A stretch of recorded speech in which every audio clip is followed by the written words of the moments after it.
नमस्कार, आप देख रहे हैं आर्य न्यूज। मैं हूं आपके साथ पल्लवी सिंह। शांति भंग करने के आरोप में कांग्रेस महासचिव प्रियंका गांधी वाड्रा, राज्यसभा सांसद दीपेंद्र हुड्डा और यूपी कांग्रेस के मुखिया अजय कुमार लल्लू समेत 11 लोगों के खिलाफ प्राथमिकी दर्ज कर दी गई है। इसके बाद अब प्रियंका गांधी वाड्रा गिरफ्तार हो गई और साथ ही सीतापुर जिले के हरगांव थाने के एसएचओ ने इसकी जानकारी साझा की है। बताते चले कि सीतापुर में पीएससी गेस्ट हाउस के बाहर कांग्रेस समर्थकों का विरोध जारी है, जहां पार्टी नेता प्रियंका गांधी वाड्रा को हिरासत में लिया गया था। दरअसल प्रियंका को कल हिरासत में लिया गया था जब वो लखीमपुर खीरी जा रही थी। इससे पहले कांग्रेस महासचिव प्रियंका गांधी ने लखीमपुर खीरी में हुई हिंसा के 4 किसानों समेत 8 लोगों के मारे जाने की घटना को लेकर प्रधानमंत्री नरेंद्र मोदी से सवाल किया था कि केंद्रीय गृह राज्य मंत्री अजय मिश्रा को अब तक बर्खास्त क्यों नहीं किया गया। मंत्री के पुत्र की गिरफ्तारी अब तक क्यों नहीं हुई। पिछले 30 घंटों से भी अधिक समय से उत्तर प्रदेश पुलिस ने हिरासत में मौजूद प्रियंका गांधी ने प्रधानमंत्री से ये सवाल उस वक्त किए जब वो लखनऊ में न्यू अर्बन इंडिया थीम पर आयोजित 3 दिवसीय कॉन्क्लेव की शुरुआत करने लखनऊ पहुंची थी। लखीमपुर खीरी के तिकोनिया क्षेत्र में हुई हिंसा में 4 किसानों समेत 8 लोगों की मौत के बाद वहां जाने के दौरान रास्ते में हिरासत में ली गई प्रियंका 30 घंटे से भी अधिक पुलिस अभिरक्षा में रही हैं। इस दौरान प्रियंका ने प्रधानमंत्री से सवाल करते हुए वो कथित वीडियो भी दिखाया जिसमें दिख रहा है कि एक गाड़ी सड़क पर चल रहे किसानों के बीच घुसा दी गई और वो वीडियो सोशल मीडिया पर तेजी से वायरल हो रहा है।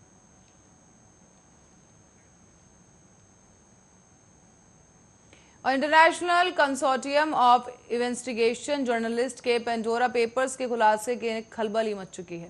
अब पेंडोरा पेपर्स लीक में भारतीय क्रिकेट के मास्टर ब्लास्टर कहे जाने वाले सचिन तेंदुलकर का नाम भी सामने आ गया है। दरअसल उनके बाद अब अनिल अंबानी, विनोद अडानी, जैकी श्रॉफ, किरण मजूमदार शाह, नीरा राडिया और इन तमाम सेलिब्रिटीज समेत कई भारतीयों के नाम भी सामने आए हैं। बताते चलें कि सीजीआई में बीबीसी और द गार्जियन के अलावा भारत के इंडियन एक्सप्रेस समेत दुनिया भर के 150 से ज्यादा मीडिया समूह शामिल हैं। आईसीजीआई ने यह दावा किया है कि उसके पास 1.19 करोड़ से ज्यादा गोपनीय फाइलें हाथ लगी हैं, जिसने अमीरों के गुप्त लेन देन का खुलासा कर दिया है। पेंडोरा पेपर्स की लिस्ट में बायोकॉन प्रमुख किरण मजूमदार शाह के पति जॉन शाह का नाम भी सामने आया है। इस पर किरण मजूमदार ने कहा कि उनके पति विदेश स्थिति ट्रस्ट को गलत तरीके से शामिल किया गया। उन्होंने कहा है कि उनके पति का ट्रस्ट वास्तविक और वैध है। ऐसे में पेंडोरा पेपर्स लीक में अब करीब 380 भारतीयों के नाम शामिल होने का दावा किया जा रहा है। इसमें सचिन तेंदुलकर का नाम भी शामिल है और इस बारे में तेंदुलकर के वकील का कहना है कि उनका निवेश वैध है और इसके बारे में टैक्स अधिकारियों को जानकारी भी है।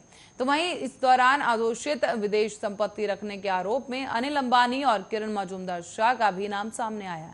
इस लिस्ट में भगोड़े हीरा कारोबारी नीरव मोदी का नाम भी है और पेंडोरा पेपर्स के सामने आने के बाद 91 देशों में हलचल पैदा हो गई है। इस लिस्ट में दुनिया भर के राजनेताओं और हस्तियों पर दूसरे देशों में छिपाकर संपत्ति बनाने का आरोप लगाया गया। आईसीआईजी का दावा है कि उसके हाथ में करीब 1.19 करोड़ से ज्यादा गोपनीय फाइलें लगी हैं, जिसने अमीरों के गुप्त लेन देन का खुलासा करके रख दिया है।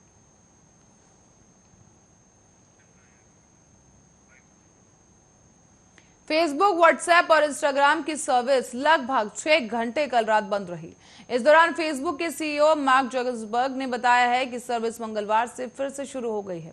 एक फेसबुक पोस्ट में जकरबर्ग ने कहा है कि फेसबुक, इंस्टाग्राम और व्हाट्सएप अब ऑनलाइन आ रहा है। फेसबुक ने कहा कि आज की असुविधा के लिए खेद है। उन्हें पता है कि लोगों से कनेक्ट रहने के लिए आपकी उनकी सर्विस कितना ज्यादा भरोसा करते हैं।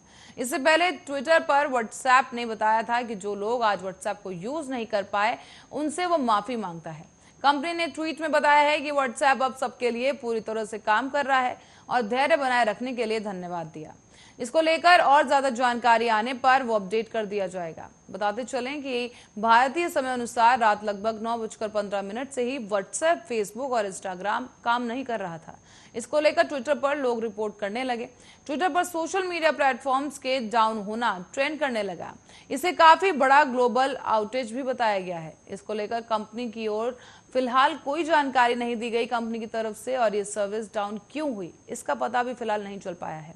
लेकिन साइबर एक्सपर्ट्स के अनुसार डीएनएस और बीजेपी को इसकी वजह बताई गई है। व्हाट्सएप के डाउन होने के बाद अब लोग टेलीग्राम और सिग्नल का यूज ज्यादा करने लगे थे।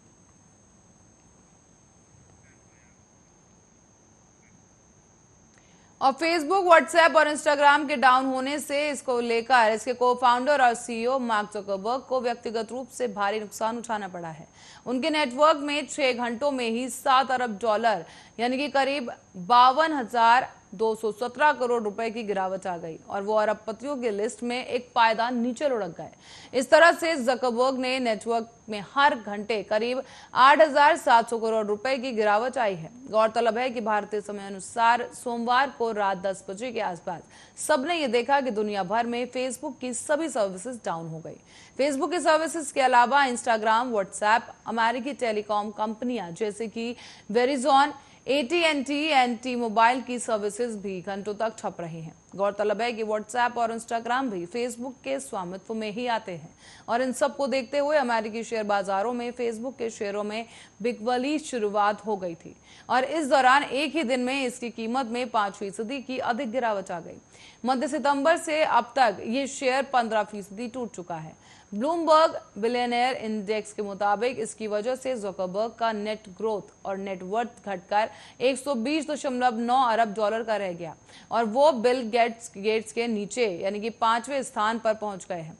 पहले वो इस लिस्ट में 4थे स्थान पर थे और इस साल 13 सितंबर से अब तक उनके नेटवर्थ में $19 अरब की गिरावट आ चुकी है। सोशल मीडिया प्लेटफॉर्म फेसबुक के सीईओ मार्क ज़करबर्ग ने कहा कि फेसबुक, इंस्टाग्राम, व्हाट्सएप और मैसेंजर फिर से एक बार ऑनलाइन हो गया है और इस दौरान व्यवधान के लिए खेद है। मुझे मालूम है जिन लोगों की आप केयर करते हैं उनसे जुड़े रहने के लिए आपको हमारी सर्विसेज पर कितना भरोसा है।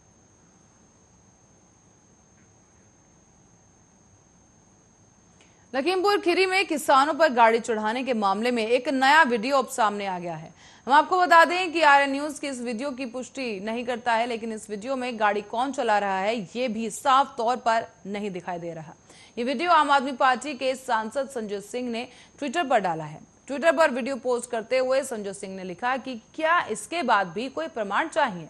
देखिए, सत्ता के अहंकार में चूर गुंडों ने किसानों को अपनी गाड़ी से उनके नीचे आकर कैसे रौंद कर मारकर कुछ चैनल ज्ञान दे रहे हैं कि मंत्री का बेटा जान बचाने के लिए भागा। इसके साथ ही संजय सिंह ने किसान हत्यारी हैशटैग का भी इस्तेमाल किया है।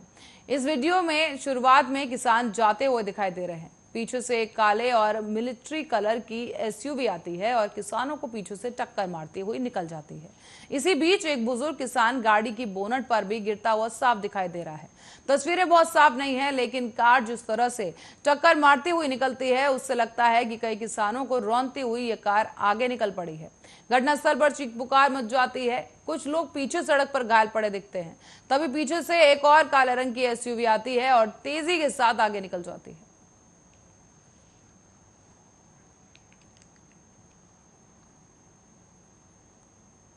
और इसी के साथ रुक करेंगे अगली खबर की ओर, जहां आपको बताते चलें कि छत्तीसगढ़ के मुख्यमंत्री भूपेश बघेल ने प्रियंका गांधी की हिरासत पर बीजेपी सरकार पर हमला बोल दिया है। उन्होंने एक वीडियो ट्वीट कर दावा किया कि जिस कमरे में प्रियंका गांधी को रखा गया है उसके ऊपर एक ड्रोन उड़ रहा है। बघेल ने सवाल किया कि वो ड्रोन आखिर किसका है। वीडियो के साथ भूपेश बघेल ने लिखा कि 30 घंटे से अधिक से हिरासत में रखी गई प्रियंका गांधी जी, उनके कमरे के ऊपर ये ड्रोन किसका है और क्यों है। वीडियो में एक ड्रोन उड़ता दिखाई दे रहा है और आगे कैमरा भी दिखाई दे रहा है। बताते चलें कि दावा किया गया है कि इस कमरे में ही प्रियंका गांधी को रखा गया है। बताते चले कि प्रियंका गांधी सोमवार को लखीमपुर खीरी जा रही थी और उनको सुबह सुबह ही सीतापुर में हिरासत में ले लिया गया था। उनका सीतापुर के गेस्ट हाउस में रखा गया, जहां पर अब ड्रोन उड़ने की खबरें सामने आ रही हैं।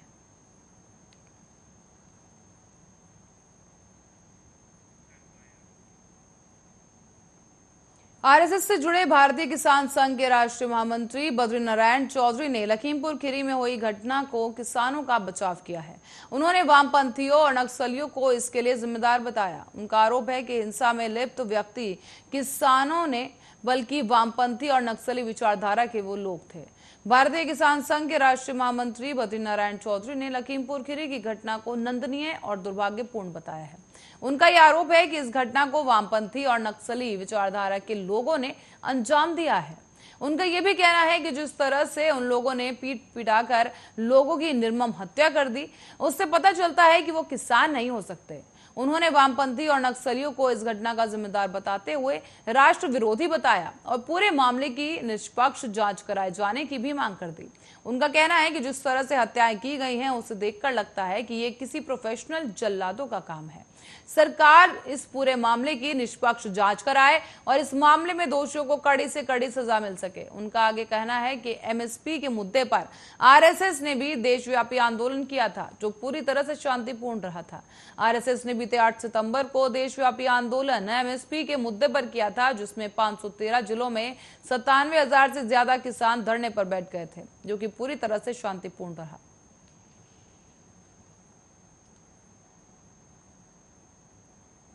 और आरएलडी प्रमुख जयंत चौधरी ने लखीमपुर खीरी में हुई घटना को लेकर निंदा प्रकट की है। उन्होंने इस घटना की कड़ी निंदा करते हुए प्रधानमंत्री नरेंद्र मोदी से केंद्रीय मंत्री अजय मिश्रा को मंत्रिपरिषद से हटाए जाने की मांग कर दी। जयंत चौधरी ने पीड़ितों के परिवारों से मिलने वो गांव पहुंचे थे जहां उन्होंने पीड़ितों से मुलाकात के बाद ये तमाम बातें कही हैं।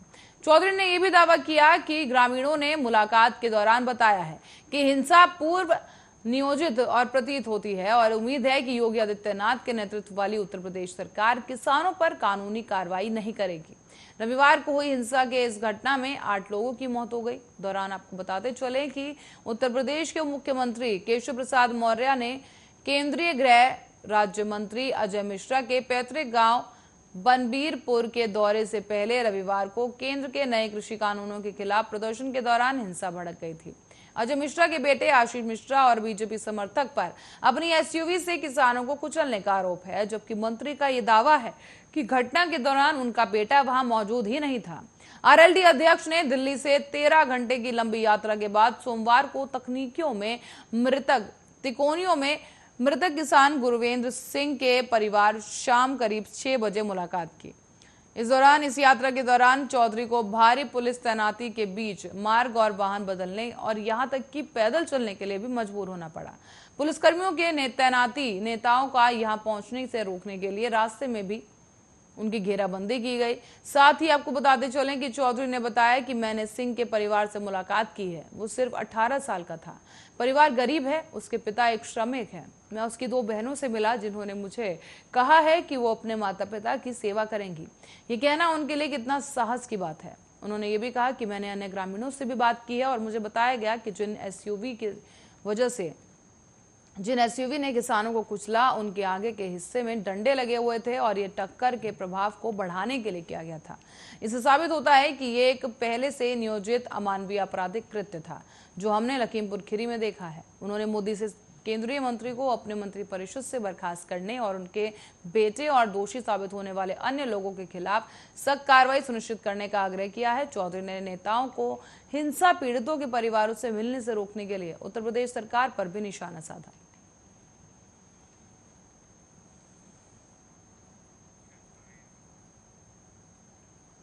बढ़ेंगे अगली खबर की ओर, जहां एलजेपी के चुनाव चिन्ह को चुनाव आयोग ने फ्रीज कर दिया है।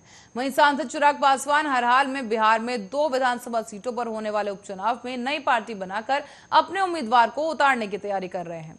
वो किसी भी सूरत में इस मौके को खोना नहीं चाहते। यही वजह है कि वो चुनाव आयोग को नई पार्टी का नाम सौंपने के लिए तैयार हो गए हैं और इस तैयारी में लगे हुए हैं। एलजेपी के मुख्य प्रवक्ता अशरफ ने बताया है कि चुनाव आयोग ने लोक जनशक्ति पार्टी का नाम और सिंबल के इस्तेमाल पर अब रोक लगा दिया है। लिहाजा जब तक फैसला नहीं आ जाता तब तक चुनाव आयोग को एक पार्टी का नाम और चुनाव चिन्ह देना है ताकि बिहार में होने वाले 2 विधानसभा सीटों पर उपचुनाव में उम्मीदवारों को उतारा जा सके।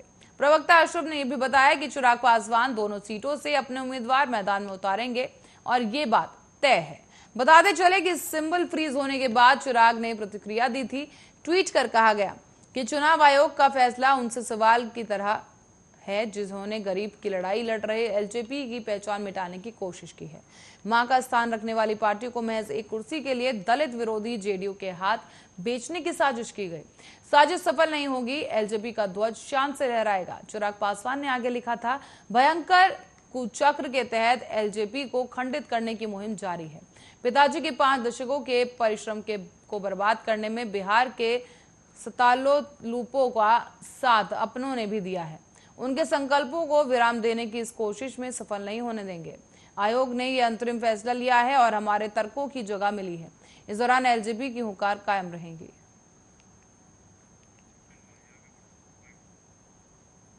शाहरुख खान के बेटे आर्यन खान ड्रग्स केस में अब एक नया अपडेट सामने आ गया है। बता दें कि एनसीबी अब क्रूज के सीईओ से पूछताछ करेगी।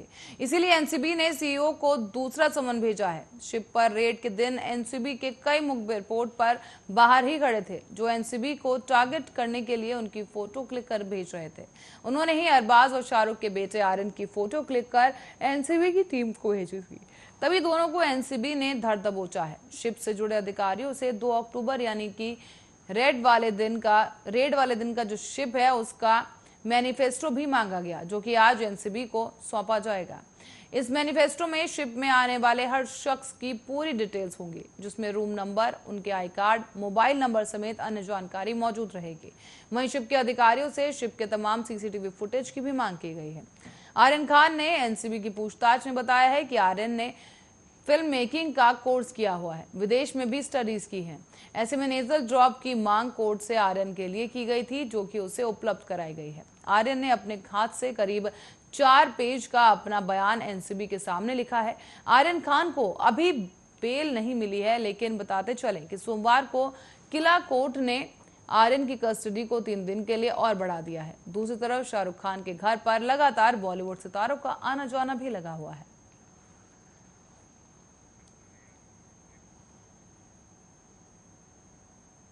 और ट्रांसपोर्ट मंत्री नितिन गडकरी ने सोमवार को कहा कि वो एक ऐसा कानून लाने की योजना बना रहे हैं जिसके तहत वाहनों के हॉर्न की जगह म्यूजिक इंस्ट्रूमेंट की आवाज का इस्तेमाल किया जा सकेगा। उन्होंने कहा है कि वो एम्बुलेंस और पुलिस की गाड़ियों द्वारा इस्तेमाल किए जाने वाले सायरन का भी अध्ययन कर रहे हैं और उन्हें आकाशवाणी पर बजाए जाने वाली अधिक कर्णप्रिय धुन में बदलने पर विचार किया जा रहा है। गडकरी ने कहा है कि उन्होंने लाल बत्ती खत्म कर दी है। उन्होंने कहा कि अब मैं इन सायरन को भी खत्म करना चाहता हूं। अब मैं एम्बुलेंस और पुलिस द्वारा इस्तेमाल किए जाने वाले सायरन का अध्ययन कर रहा हूं। उन्होंने ये भी कहा कि एक कलाकार ने आकाशवाणी के लिए एक धुन बनाई है और इसे सुबह सुबह बजाया जाएगा। मैं उस धुन को एम्बुलेंस के लिए इस्तेमाल करने की सोच रहा हूं ताकि लोगों को अच्छा लगे। खास करके मंत्रियों के गुजरते समय सायरन का इस्तेमाल जोरदार आवाज में किया जाता है, जो बहुत परेशान करने वाला होता है। इससे कानों को भी नुकसान पहुंचता है। गडकरी ने आगे कहा कि मैं इसका अध्ययन कर रहा हूं और जल्द ही इस कानून को बनाए जाने की योजना बना रहा हूं। इन सभी वाहनों के हॉर्न से भारतीय संगीत विद्यंत्रों की आवाज आएगी ताकि उन्हें सुनना कानों के लिए अच्छा रहे। इसे लिए जैसे कि बांसुरी, तबला, वायलिन और हारमोनियम जैसी आवाजों को लाया जा सकेगा।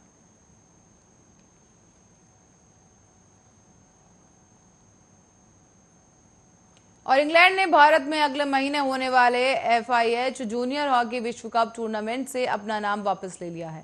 यहां ब्रिटिश नागरिकों के लिए कोविड-19 नियमों के तहत 10 दिनों के आइसोलेशन का हवाला देते हुए उनसे यह फैसला किया गया है। जूनियर हॉकी विश्व टूर्नामेंट 24 नवंबर से 5 दिसंबर तक भुवनेश्वर में खेला जाना है और इससे पहले सितंबर में ऑस्ट्रेलिया ने भी कोविड-19 प्रोटोकॉल के चलते इस टूर्नामेंट से हटने का फैसला किया था। बता दें कि भारत ने देश में आने वाली सभी ब्रिटिश नागरिकों पर उसी तरह के प्रतिबंध लगाए हैं जैसे कि ब्रिटेन में भारतीय नागरिकों पर लगे हैं। इंग्लैंड हॉकी संघ ने अपने बयान में कहा है कि उसने जूनियर हॉकी विश्व कप टूर्नामेंट से हटने के लिए अपने फैसले के बारे में इंटरनेशनल हॉकी फेडरेशन को सूचित कर दिया है।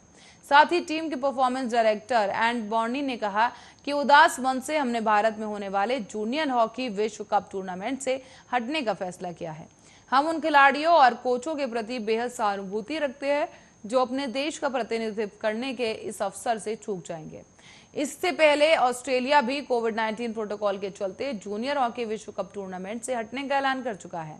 हॉकी ऑस्ट्रेलिया के सीईओ माइकल जॉनस्टन ने इस फैसले की जानकारी देते हुए कहा था कि कोविड-19 के इस दौर में यात्रा के दौरान जोखिम का आकलन करने और ऑस्ट्रेलियाई सरकार की स्वास्थ्य सलाह के आधार पर हॉकी ऑस्ट्रेलिया इस समय हॉकी के संबंधित विशेष यात्राओं पर विचार कर रहा है। ऐसे में भारत में होने वाली जूनियर हॉकी विश्व कप टूर्नामेंट और प्रो लीग के अलावा ऑस्ट्रेलिया इस साल के आखिर में दक्षिण अफ्रीका में होने वाले जूनियर महिला कप वर्ल्ड कप, बेल्जियम में इंडोर वर्ल्ड कप और 2022 में अमेरिका में होने वाले मास्टर्स इंडोर वर्ल्ड कप में भी हिस्सा नहीं लेगा।